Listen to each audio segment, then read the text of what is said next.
লালমনিরহাটের ৩ সীমান্ত দিয়ে ৩৩ জন নারী পুরুষকে বাংলাদেশে পুশিনের চেষ্টা করেছে বিএসএফ, তবে বিজিবির তৎপরতায় তারা বাংলাদেশে প্রবেশ করতে পারেনি। দর্শক, এই বিষয়ে আরও খবর জানাতে সরাসরি যুক্ত হচ্ছেন সহকর্মী খায়রুল ইসলাম।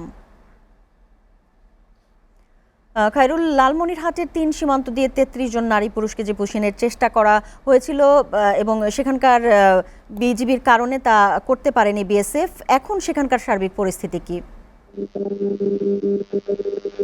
হ্যাঁ, আপনি যেমনটি বলছেন যে লালমনিরহাটে যে সীমান্ত রয়েছে, লালমনিরহাটের এই সীমান্তে আমরা দেখেছি যে একদম ভোর থেকে কিন্তু বিএসএফ অবৈধভাবে অনুপ্রবেশ করার চেষ্টা করেছে। মোট 3টি পয়েন্টে প্রায় 33 জন মানুষকে, নারী পুরুষকে আমরা দেখেছি সীমান্তে।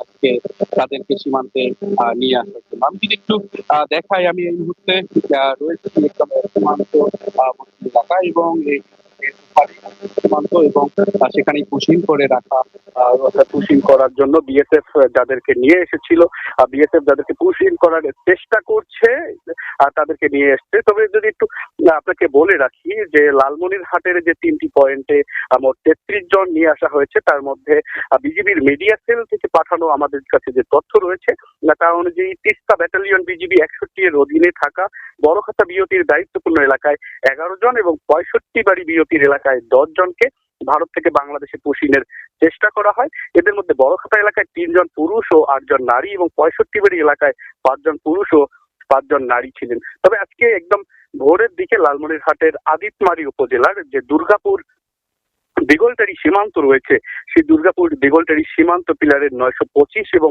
927 সাব পিলার 7 এর নিকট, ভারতীয় নিকট সীমান্ত এলাকার আরো 12 জন সন্দেহভাজন ব্যক্তির উপস্থিতি লক্ষ্য করে বিজিবি। তবে সঙ্গে সঙ্গে কিন্তু বিজিবি মাইকিং করে জড়ো করে লোকজনকে জানিয়ে দেয় যে সতর্ক অবস্থানে থাকতে, এবং বিজিবিও কিন্তু একদম তৎপর অবস্থানে সেটাকে সেই যে অবৈধ অনুপ্রবেশ ছিল তা বাধা দানে সক্ষম হয়। এবং এখন পর্যন্ত কিন্তু আমরা যতটুকু জানতে পেরেছি, স্থানীয়দের সঙ্গে কথা বলে যতটুকু জেনেছি যে যাদেরকে অবৈধ অনুপ্রবেশ করার জন্য নিয়ে আসা হয়েছিল তারা এখন পর্যন্ত সীমান্তেই একদম ভারতের অভ্যন্তরে অবস্থান করছে।